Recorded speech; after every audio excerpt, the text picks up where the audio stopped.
ప్రసంగి గ్రంథం బైబిల్లోని జ్ఞాన సాహిత్య గ్రంథాల్లో ఒకటి. అది ఈ వాక్యంతో ప్రారంభమవుతుంది.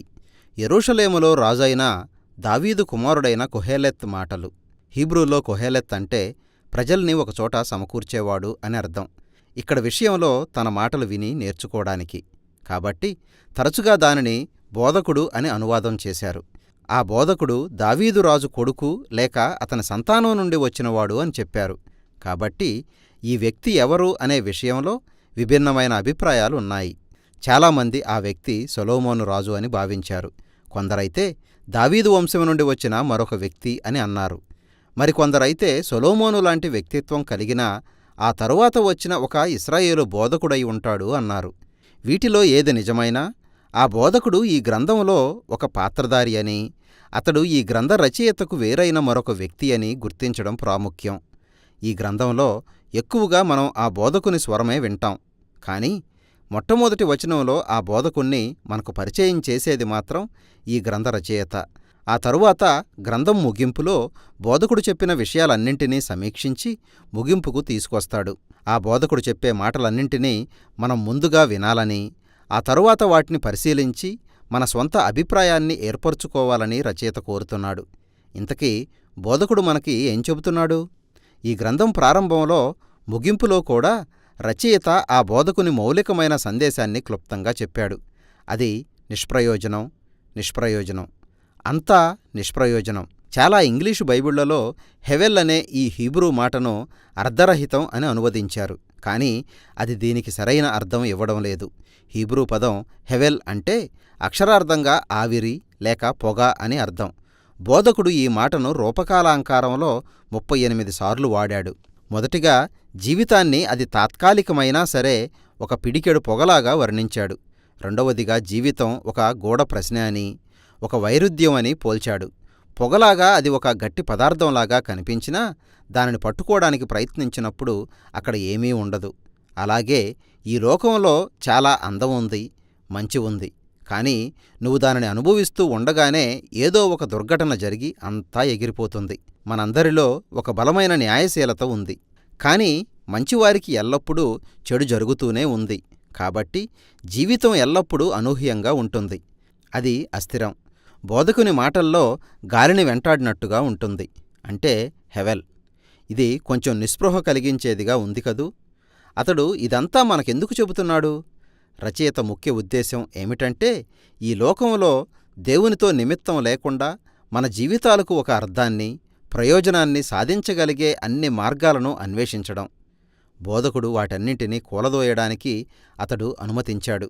అంతిమంగా చూస్తే మనం మన జీవితంలో అనిశ్చితమైన, అప్రాముఖ్యం అయిన విషయాలపై మన సమయాన్ని, శక్తిని వెచ్చిస్తున్నామని రచయిత భావిస్తున్నాడు. అందుకే వాస్తవం ఇది అని మనకి ఒక గట్టి పాఠం నేర్పడానికి బోధకుడిని అనుమతిస్తున్నాడు. ఈ విషయాన్ని ప్రారంభ, ముగింపు పద్యాల్లో స్పష్టంగా గమనించవచ్చు. అవి రెండూ కాలం, మరణం అనే అంశాలపై దృష్టి సారించాయి. నువ్వు చేసే పని, నువ్వు సాధించే కార్యాలు నీ జీవితాన్ని అర్థవంతం చేస్తాయని నువ్వు అనుకుంటున్నావు. కాబట్టి నీ జీవితమంతా పనిచేస్తూనే ఉంటావు అని ఆ బోధకుడు చెబుతున్నాడు. నువ్వు ఒక్కసారి ఆగి ఈ కాలగమనాన్ని పరిశీలించాల్సి ఉంది. మానవాళి చేసే పనంతటి వలన నిజానికి ఎప్పుడూ ఏదీ మారడం లేదు. మనం సాంకేతికతలో ఎంతో అభివృద్ధి సాధించాం. పైకి లేచి కూలిపోయిన ఎన్నో రాజ్యాలను నిర్మించాం. అయితే ఒకసారి ఒక కొండపైకెక్కి అదేమన్నా పట్టించుకుంటుందేమో చూడు. మనందరం లేనప్పటి నుండి అది అక్కడే ఉంది. మన తరువాత కూడా అక్కడే ఉంటుంది. ఒక 100 సంవత్సరాల తరువాత నువ్వు చేసిన పనిని ఎవరూ గుర్తు చేసుకోరు. అయినా ఆ కొండ మాత్రం అక్కడే ఉంటుంది. ఆ సముద్రం కూడా ఆ ఒడ్డును రాసుకుంటూనే ఉంటుంది. సూర్యుడు ఉదయిస్తూ అస్తమిస్తూ ఉంటాడు. కాబట్టి కాలం నిన్ను, నన్ను, మనకిష్టమైన వాటన్నింటినీ తుడిచివేస్తూనే ఉంటుంది. ఈ విషయమే మనల్ని ఎంతో నిరాశకు గురిచేస్తుండగా బోధకుడు ఈ గ్రంథం అంతటా మరణం గురించి మాట్లాడాడు. ముఖ్యంగా చివరిలో ఉన్న పద్యం చూడాలి. అతడు మరణం అనేది ఒక గొప్ప సర్దుబాటు కార్యక్రమం అని అన్నాడు. మన అనుదిన కార్యాల్లో చాలా వాటిని అది అర్ధరహితంగా చేస్తుంది. అది జ్ఞానుల్ని, బుద్ధిహీనుల్ని, ధనవంతుల్ని, బీదవారిని, నువ్వెవరివైనా ఏం చేసినా సరే అందరినీ మింగేస్తుంది. మంచివారమైనా చెడ్డవారమైనా మనమంతా చనిపోతాం. మరణాన్ని తప్పించుకోలేం. ఈ 2 తలంపులు ముందు పెట్టుకుని బోధకుడు ఐశ్వర్యం, ఉద్యోగం మొదలైన వాటి కోసం మన జీవితాన్ని ఖర్చు చేస్తూ మనం చేసే ఆయా కార్యకలాపాలను గూర్చి చర్చించబోతున్నాడు. ఎక్కువ కష్టపడి పనిచేయడం నీ జీవితాన్ని ఎంతో విలువైందిగా చేస్తుందని నువ్వు అనుకుంటావు. కానీ దానికోసం నువ్వు ఎదుర్కొనే ఒత్తిడి, పడే కష్టం, గడిపే నిద్రలేని రాత్రుల గురించి ఆలోచించు.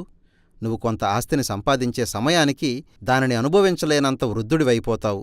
చివరికి నువ్వు చేసిన పనిని గుర్తించకుండా దానిని గురించి ఏమాత్రం శ్రద్ధలేని వారికి దానిని అందించి వెళ్ళిపోవలసి వస్తుంది.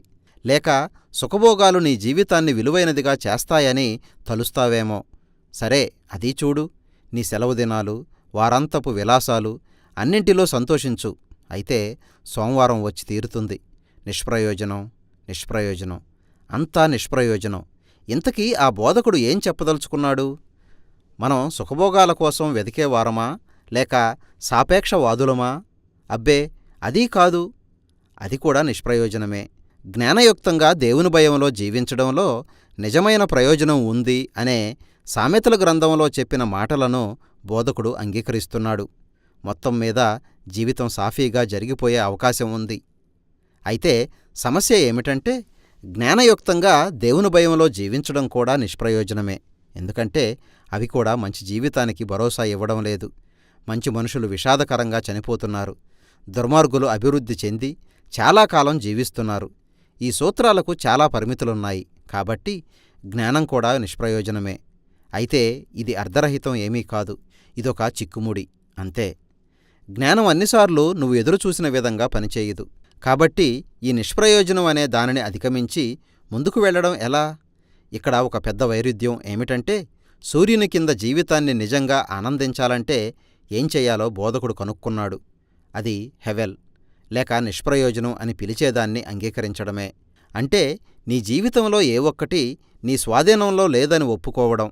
తన మాటల్లో కనీసం 6 చోట్ల బోధకుడు దేవుని బహుమానాల గురించి ప్రస్తావించాడు. అవేమంటే స్నేహితులు, కుటుంబం, ఒక మంచి భోజనం లేదా మంచి వాతావరణంతో నిండిన ఒక రోజు అనే జీవితంలోని కొన్ని అతి సామాన్యమైన విషయాలు. వీటిని నువ్వు నీ స్వాధీనంలో ఉంచుకోలేవు. నువ్వు వాటికి ఏ విధంగానూ భరోసా ఇవ్వలేవు. అదే వాటి అందం. నేనెప్పుడైతే దేవునిలో సంపూర్ణమైన నమ్మకం ఉంచాలని స్థిర నిర్ణయానికి వస్తానో నా జీవితం ఎలా ఉండాలో అని నేను ఊహించుకున్నట్టు కాక అది నాకు ఏ విధంగా అనుభవంలోకి వచ్చిందో ఆ విధంగానే దానిలో ఆనందించగలుగుతాను. ఎందుకంటే జీవితం గురించి నేను ఎదురుచూసే విషయాలన్నీ కూడా అంతిమంగా నిష్ప్రయోజనం, నిష్ప్రయోజనం. ఈ సూర్యుని కింద ఉన్న ప్రతిదీ పూర్తిగా నిష్ప్రయోజనం. ఇక బోధకుని మాటలు ముగిశాయి. గ్రంథం చివరిలో రచయిత మరొకసారి మాట్లాడి అంతా ఒక ముగింపుకు తీసుకొచ్చాడు. మనం ఆ బోధకుని మాటలు వినడం చాలా ప్రాముఖ్యం అని అతడు చెప్పాడు. అతడు వాటిని పదునైన మొనతో ఉన్న ఒక కాపరి కర్రతో పోల్చాడు. అది మనకు గుచ్చుకున్నప్పుడు మనకి బాధ కలిగించవచ్చు. అయితే ఆ బోధకుడు నిన్ను గొప్ప జ్ఞానం వైపుకు సరైన మార్గంలోకి మళ్లించడం కోసమే దానితో నిన్ను పొడుస్తాడు అని అతడు చెప్పాడు. బోధకుని మాటలను మరీ ఎక్కువగా పట్టించుకుని ముందుకు సాగదీసే అవకాశం ఉన్నదని రచయిత మనల్ని హెచ్చరించాడు. జీవితంలో మన ఉనికికి చెందిన చిక్కుముడ్లను పరిష్కరించడానికి నీ జీవితమంతా గ్రంథాలు చదువుతూ వాటిలో మునిగిపోయే ప్రమాదముంది. అలాంటి ప్రయత్నం ఏమీ చెయ్యకు. నువ్వు నీ గమ్యానికి ఎన్నటికీ చేరలేవు అంటున్నాడు రచయిత.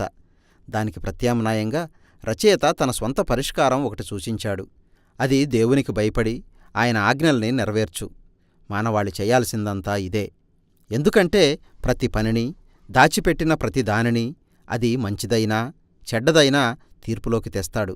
కాలగమనం, మరణం నీ జీవితంలోని అత్యధిక భాగాన్ని నీ స్వాధీనంలో లేకుండా చేస్తాయని నీకు గుర్తుచేసి నువ్వు కలిగి ఉన్న తప్పుడు అభిప్రాయాలను సవాలు చేసేలా బోధకుణ్ణి ప్రోత్సహించాలని రచయిత భావించాడు.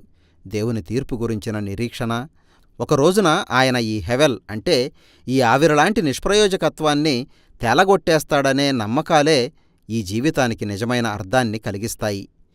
ఆ నిరీక్షణ జీవితంలోని అనేక చిక్కు సమస్యలు నన్ను ఎన్నటికీ అయోమయంలో ముంచెత్తుతూనే ఉన్నప్పటికీ దేవుని ముందు నమ్మకమైన యథార్థమైన జీవితం గడపడానికి నన్ను బలోపేతం చేస్తుంది. ప్రసంగి గ్రంథంలో మనకు కనిపించే జ్ఞానం ఇదే.